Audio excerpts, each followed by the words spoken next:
कहानी की शुरुआत में हमें एक टेररिस्ट के ग्रुप को दिखाया जाता है जिसने कई सारे बच्चों को किडनैप करके रखा था। और हम जान पाते हैं कि इस ग्रुप को चलाने वाले दो लोग थे, जिसमें एक डॉक्टर थी जिसका नाम बीक था और दूसरा उसका मेल साथी। अब इनकी लापरवाही की वजह से एक छोटी बच्ची भागकर जंगल की ओर चली जाती है, जिसका पीछा ये लोग काफी देर तक करते हैं, लेकिन वो बच्ची इन्हें कहीं भी दिखाई नहीं देती। हालांकि वो बच्ची काफी ज्यादा जख्मी होती है, इसलिए इन्हें लगता है कि शायद वो मर गई, इसीलिए ये लोग उसका पीछा करना छोड़ देते हैं। लेकिन वो बच्ची काफी दूर जाके एक जगह बेहोश हो जाती है और अगले दिन जब किसान उस खेत में आता है तो वो उस बच्ची को देख लेता है, जिसके बाद वो उसे ले जाके उसका इलाज भी करवाता है। जिसे देखने के बाद डॉक्टर्स कहते हैं कि इसे थोड़ी ही मामूली चोट आई है, तो ज्यादा घबराने वाली बात नहीं है, ये होश में आ जाएगी। इसी के साथ दोस्तों सीन शिफ्ट होता है और हम 10 साल बाद का समय देखते हैं, जहाँ पर एक जायू नाम की लड़की जबरदस्ती ही किराना ले रही होती है और वो बिना शॉप के ओनर को बताए काफी सारा सामान अपनी गाड़ी में रख के वहाँ से चली जाती है। और ये लड़की दोस्तों वही होती है जिसे कि हमने मूवी के स्टार्ट में देखा था, जो कि अब काफी ज्यादा होशियार हो चुकी है और वो पढ़ाई में तेज होने के साथ साथ अपने डेट की भी मदद करती है। दरअसल काफी ढूंढने के बाद भी जब जायन को कोई भी नहीं आया तो इस आदमी ने उसे गोद ले लिया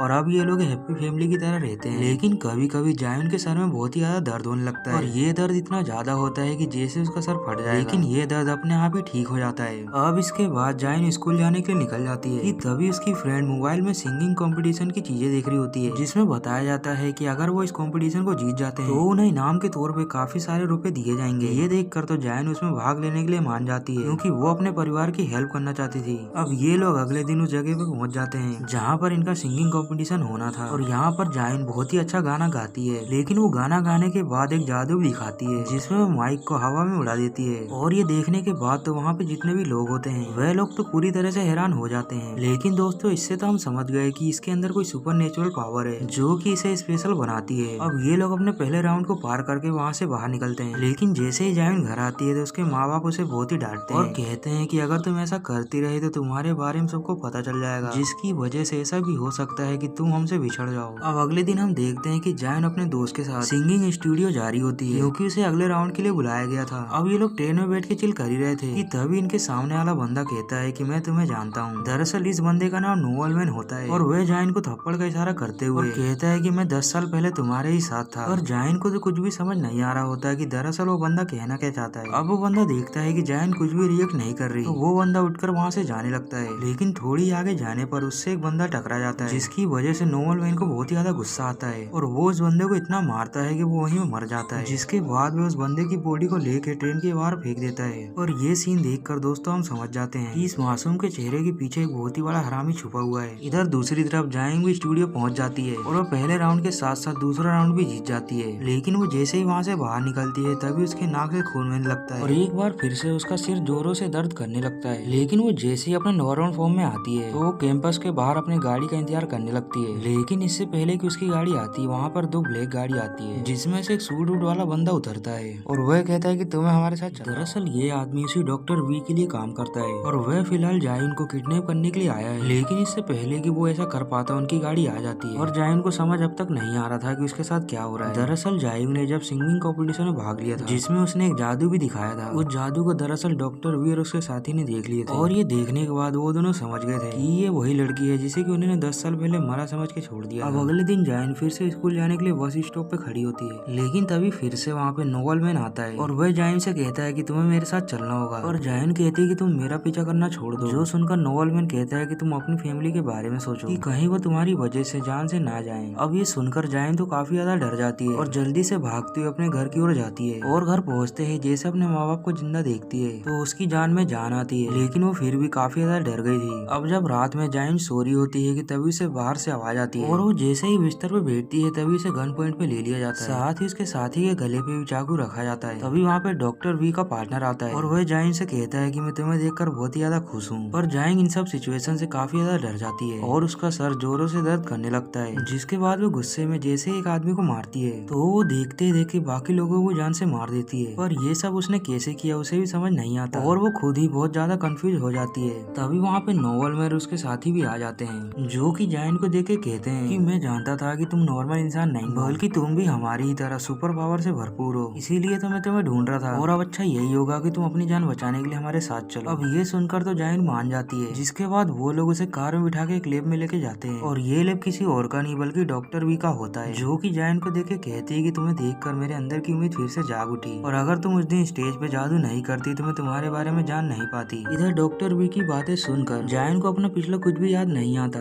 और उन लोगों ने तो उसे कुर्सी में बांध के भी रखा था। जहाँ दूसरी ओर से डॉक्टर वी उससे बातें कर रही थी, जहाँ जायन की नाक से खून आने लगता है। तो ये देखकर डॉक्टर वी अपने साथी को कहती कि उसे इंजेक्शन लगा दो और फिर जायन को इंजेक्शन लगा भी दिया जाता है। जिसके बाद डॉक्टर वी उसे बताती है कि तुम दरअसल इंसान के रूप में एक विच हो और ऐसा तुम्हें हमने एक एक्सपेरिमेंट के द्वारा बनाया है और अब इस इंजेक्शन की वजह से तुम्हें अपना पिछला सब कुछ याद आ जाएगा। लेकिन हाँ, तुम्हें ये इंजेक्शन रोज नहीं लगाया जाएगा, जिस वजह से तुम्हारा ये जो सिर दर्द है यानी कि जिसकी वजह से तुम्हारे नाक और मुंह से खून आता है वो ऐसे ही आता रहेगा। दरअसल इस डॉक्टर का मकसद ये था कि वो इंजेक्शन लगा के जायन को अपने काम में ला सके। लेकिन ये बात तो सुनते ही जायन हंसने लगती है और ये हंसी काफी ज्यादा स्केरी होती है। जिसके बाद में डॉक्टर वी से कहती है कि तुम्हें क्या लगता है कि तुम मुझे यहाँ लेके आई हो, बल्कि मैं यहाँ खुद आई ताकि मैं ये इंजेक्शन लगवा सकूं, जिसकी वजह से मेरी ये जो जिंदगी है वो और भी ज्यादा बढ़ जाए, क्योंकि मैं तो वैसे भी बीमारी से कुछ ही दिन में मर जाती। तो ये मेरे लिए करने के लिए बहुत बहुत शुक्रिया। अब ये कहकर जायन उस कुर्सी से उड़ जाती है। जिसके बाद वह लैब में जितने भी डॉक्टर होते हैं उन सभी को बड़ी बेरहमी से मार देती है और सबको मारने के बाद वह रूम के बाहर जाती है। तो वहाँ पर भी सभी लोगों को जान से मार देती है। दरअसल जायन बचपन से ही विच होती है और उसे अपनी शक्तियों के बारे में पहले से ही पता था, इसीलिए तो उसने 10 साल की उम्र में लोगों को मार के वहाँ से भाग गई। लेकिन इससे पहले उसके ऊपर कई सारे एक्सपेरिमेंट किए गए, जिसकी वजह से उन लोगों ने जाना कि इसके अंदर कई सारी सुपर नेचुरल पावर है। और अभी तक जो जायन कर रही थी वो एक ड्रामा था, क्योंकि उसकी मेमोरी लॉस नहीं हुई थी, बल्कि वो तो अपने बचपन की सारी चीजें जानती थी। और ये सिंगिंग कंपटीशन का नाटक भी उसने डॉक्टर वी तक पहुँचने के लिए किया था, क्योंकि डॉक्टर वी ने जायन के ऊपर बचपन में बहुत एक्सपेरिमेंट किए, जिसकी वजह से बहुत ही ज्यादा दर्द सहती थी। इसीलिए वो डॉक्टर वी को मारने के लिए आई है। अब जायन डॉक्टर वी के पैर में गोली मार देती है, लेकिन इससे पहले कि वो उसे जान से मार पाती वहाँ पर नोवलमैन आ जाता है और वह जायन को गन पॉइंट पे ले लेता है। दरअसल ये भी डॉक्टर वी के द्वारा बनाया गया विच होता है, लेकिन ये जायन की पावर से कम था। अब इससे पहले कि ये दोनों लड़ते वहाँ पर डॉक्टर वी का साथी आ जाता है, जिसे जायन इतनी बेरहमी से मारती है कि उसके शरीर की लगभग सारी हड्डियां तोड़ देती है। अब इसके बाद जायन और नोवलमैन के बीच एक जबरदस्त फाइट होती है, जिसमें नोवलमैन जायन को बराबर की टक्कर दे रहा था, लेकिन आखिरकार जायन उसे जान से मार ही देती है और वह उससे मरते हुए हेड ऑफिस का पता भी पूछ लेती है और पता चलते ही वो उसे शूट कर देती है। अब जायन अपनी मॉम डैड से मिलने के लिए हॉस्पिटल जाती है, क्योंकि इसकी माँ की तबीयत काफी खराब, जहाँ पर जायन के डैड उसके बारे में से बताते हैं कि तुम जब मुझे मिली थी तो मैं जानता था कि तुम एक विच हो, कि तुम्हारी वजह से हमारे यहाँ के सभी जानवर मर गए थे, जिसकी वजह से मुझे लगा कि तुम्हें पुलिस वालों को सौंप देना चाहिए, लेकिन तुम्हारी माँ के कहने पर तुम्हें हमने साथ रखा। ये कहकर वो काफी ज्यादा दुखी हो जाता है, लेकिन जायन कहती है कि मैं सब कुछ खत्म करने के बाद आपके पास दोबारा लौटूंगी। इसके बाद वो वहाँ से चली जाती है और फिर हम देखते हैं कि जायन हेड ऑफिस पहुँच जाती है और यहाँ की ओनर डॉक्टर वी की हमशक्ल बहन थी, जो कि जायन के आतंक को अब जान चुकी थी। इसीलिए वो डर के मारे सभी वैक्सीन को दे देती है, ताकि इन्हें लगाने के बाद जायन अपने आगे की जिंदगी आराम से जी सके। और तभी उसके ऊपर हमला करने के लिए एक लड़की वहाँ पे आती है, जिसे देखकर जायन कहती है कि अगर तुमने मुझे हाथ भी लगाया तो मैं तुम्हारे हाथ को तोड़ दूंगी। इसी के साथ दोस्तों पहले पार्ट का एंड हो जाता है।